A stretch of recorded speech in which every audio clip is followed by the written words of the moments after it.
I'm just going to be telling some stories. For those of you who do know me, I'm a little long-winded, so bear with me, we'll get through it. Did anyone attend any of the workshops today? So, they were really good. I was looking for the ninja workshop, but I couldn't find it, so it's unfortunate. So, I'm from Tommy City. Does anyone know Tommy City? Wow, that's impressive. You must be the smart ones, because Tommy is basically like the appendix of Nagano Prefecture. Most people don't know where it is, most people don't know why it's there, and if it was just wiped off the face of the map, nobody really noticed. Speaking of useless body parts, though, I've been kind of working on talking about losing weight for about the past 2 years now, and I figured the more I talk about it, at least that's some kind of burning calories, so I'm going to keep talking about it. Eventually I'll get to it, but I'm not that worried about it. One thing I do that does burn calories, though, is I teach elementary school. So any of you elementary school teachers out there, you know it's a very intense, calorie-intensive job. And I got so into burning calories that on my second day on the job, broke my fucking ankle. So I think it was Confucius, or maybe it was Al Gore, I don't know. Somebody said, first impressions are everything, right? So I got taken to the hospital, and I was like, oh, thank you for taking me to the hospital. What's your name again? So I'm shit with names. So anyways, I got the reputation kind of as the glass sensei for a little while, but luckily that didn't stick very long. Because even though I was hobbling around in crutches, I was still doing well. But one thing I learned is that you can give out thousands of stickers, you can play hundreds of games, you can do some of the best, most interesting English classes ever. But walk into the classroom once with your zipper down, and that is what you're known for the rest of time. So now my nickname is Mori Chinchi. And news travels fast in elementary schools, man. It was a 6th grade class that happened, and suddenly the 1st graders going, oh, Mori Chinchi, in the hallways. So be careful, men and women. Because kids don't know the difference yet. Anyways, I've been following the news lately. Anyone follow the news a lot? Yeah, you. No? Okay.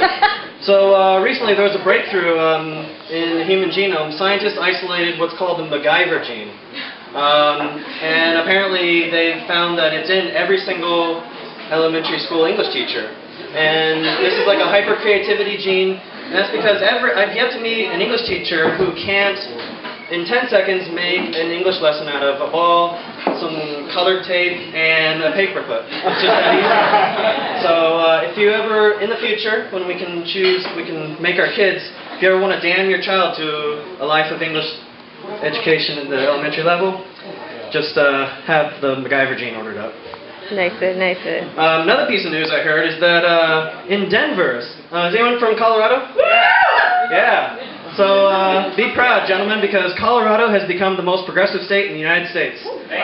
That is because in Denver now, the number of marijuana dispensaries, has surpassed the number of Starbucks. And schools, yeah, okay. I didn't know that. That makes you even more progressive.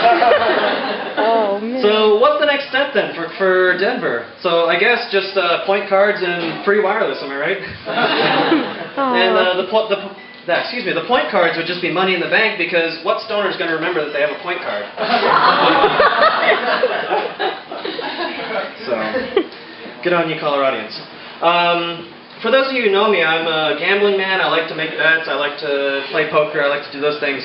When I'm in a bar, and I like chatting up random strangers, and I like to make bar bets. And so I met a man, and he was boasting about how ambidextrous he was.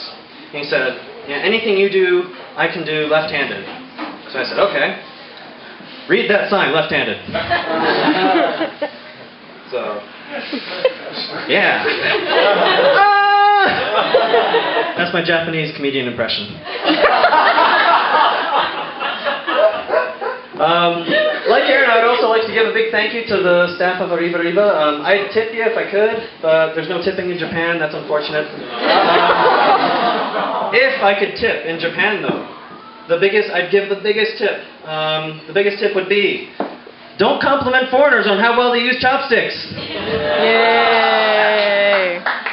Okay, and second tip I would give, mothers, fathers, please buckle your children into the car. Every time I'm driving my bike around, I see one head, two head, and then a little mutated growth between the seats, and that's not right. What the hell? So, anyways, I'm just going to close up real quick. I bashed Japan a little bit, so I'm going to come back and say some good things about Japan. I've been here for almost 5 years now, and my experiences in Japan have been priceless, you know. Seeing, you know, the sunset on Mount Fuji after you've climbed it all night, I have been told that that's priceless. Unfortunately, when I went there, it was raining, so I don't know.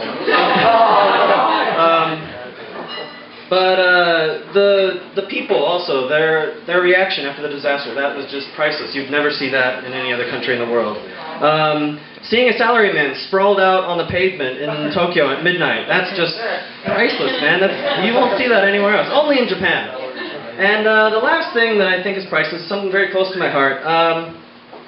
So every day, the kids at my school, they get together and they work as a team to clean the school, and I just think that's great. And I thought so much of it that I walked up to the vice principal and I said, how much would it be for me to rent these kids for about 15 minutes so they could come clean my apartment? And the look of contempt that he gave me let me know that in Japan, child labor is priceless. Thank you very much, you guys have been great.